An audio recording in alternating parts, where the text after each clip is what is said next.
Hello students, this is the last video on the skeleton of the hand, and in this video we will deal with the phalanges. Now there are 14 phalanges in all in each hand. This is the right hand I am showing you from the palmar surface.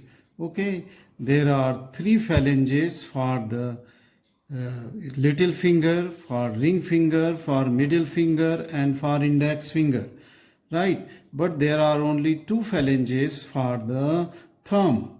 Now this total makes 14 phalanges, okay, and they are given name from proximal to the distal direction.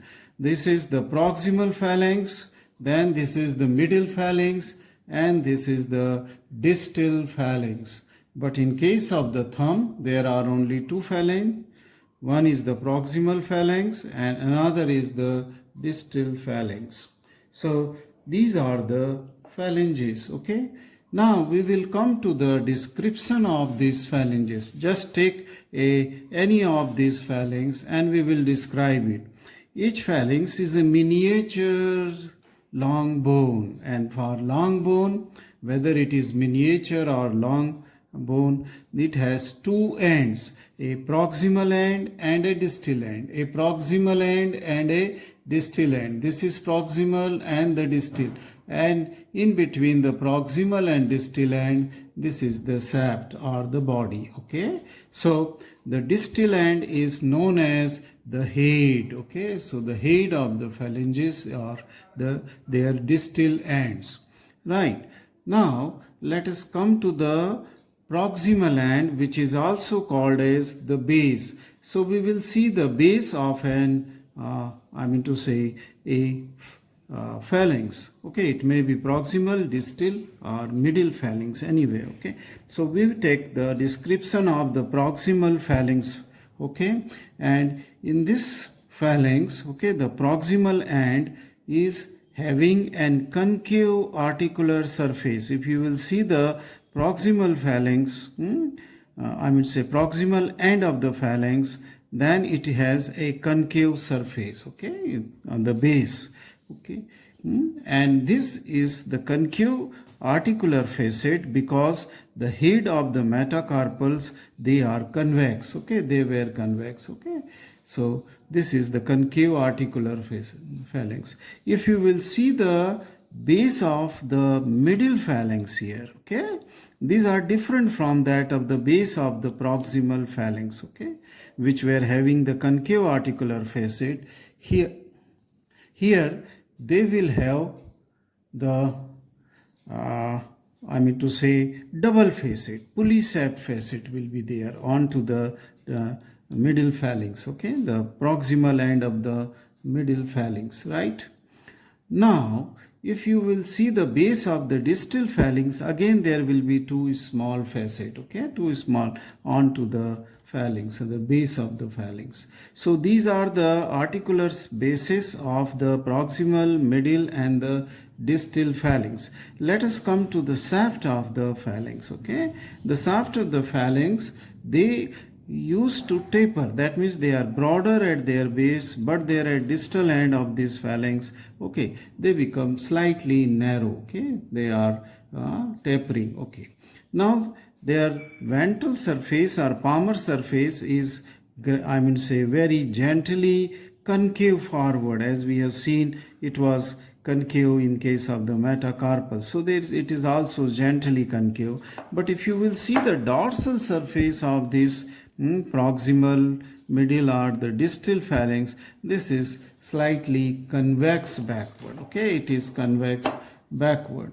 Now if we go to the heads of these phalanx, proximal, middle, or distal, if we see the head, we will see that the proximal and middle phalanx, they have the pulley shaped heads. As I said that there are the double facet on the basis of the middle and the distal phalanx. So they have the pulley shaped head, okay. And the distal phalanx, on its the head of the distal phalanx is non-articular. You can see here the heads of, let me just zoom a little so that you can see the distal phalanx. If you see the distal phalanx, they are Hartsuchef tubercle is there on the palmar surface of this distal phalanx, and this is non-articular. Otherwise, both the proximal and distal end of these phalanges were the articular. Okay, that is the base and head were articular of each phalanges were in nature. Now, let us come to the attachment, and if we come to the attachment here, we will see the attachment first in the thumb, that is onto the this proximal phalanx of the thumb. Now the proximal phalanx of the thumb at its base gives attachment on its lateral tubercle here. Okay, let me mark it with the chalk. Okay, I will just mark it with the chalk here, with the green chalk. It is the insertion of the abductor pollicis brevis here. Okay, where I am marking abductor pollicis brevis, and here also there is insertion of the flexor. So two tendons they insert here, abductor pollicis brevis and flexor pollicis brevis on its lateral side, because this is the lateral border. This is the radial border. Okay, can you see this radius? This is the radial, so it is the thumb. So flexor pollicis brevis and abductor pollicis brevis, they are attached here. But on its medial side, okay, towards the ulnar side here where I am marking, there is also insertion here.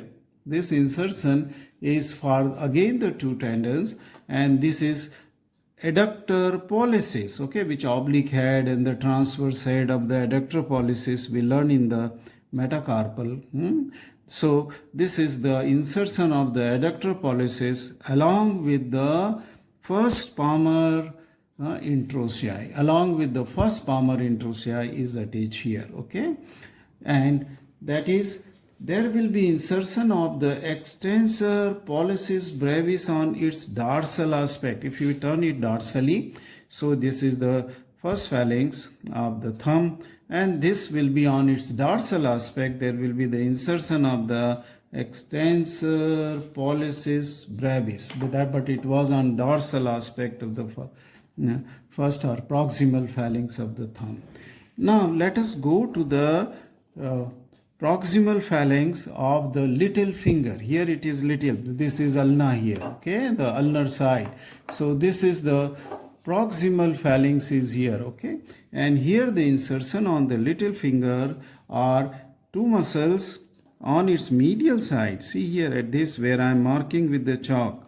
Okay, this is the site of the insertion of the abductor digiti minimi and the flexor digiti minimi. So it is abductor digiti minimi and the flexor digiti minimi is inserted here. Now let us come to the base of the distal phalanx. The base of the distal phalanx in these fingers, it will be giving insertion here on the palmar surface where I am marking. Okay, base of the distal phalanx will give attachment to the flexor digitorum profundus tendon. Okay, the medial forefinger, flexor digitorum profundus. Okay, and the base of the middle phalanx will give insertion on both the sides by in the middle phalanx, this is called as the flexor digitorum superficialis. So on medial and lateral side of the middle phalanx, there is the two slips of the tendon of the flexor digitorum superficialis are attached. Now to the margin of the proximal and almost the middle phalanx, there is up to the tip of the distal phalanx, there is the insertion of the fibrous sheath, what is called as the fibrous flexor sheath here. Okay, here, then it turns, and then here on both the borders, medial and lateral, it is the fibrous flexor sheath.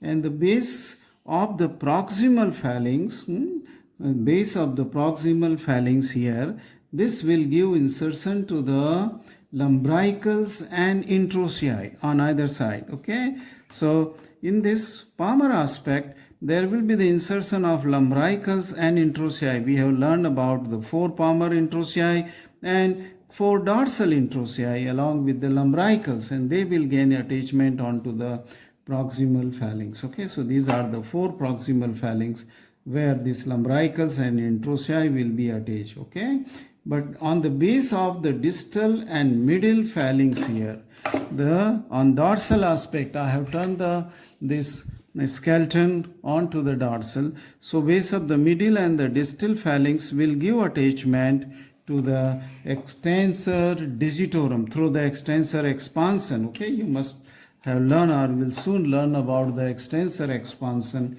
which are attached onto the base of the distal and the middle phalanx. Now let me tell you very briefly about the ossification of these bones. Okay, this bones ossifies in the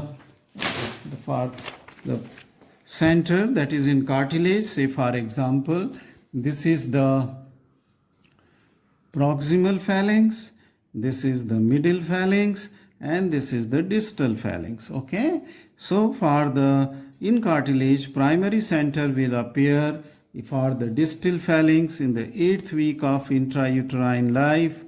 Then here it will appear for 12th week of intrauterine life. Okay, and this will appear by the 10th week of intra. So in proximal phalanx it is the 10th week, middle 12th, and in distal phalanx it will appear in the 8th week of intrauterine life. Right, and then the secondary center after birth will appear at the base in all the 3 phalanx, and this appears around the 2 to 4 years, somewhere between 2 to 4 years for all these phalanx in the hand.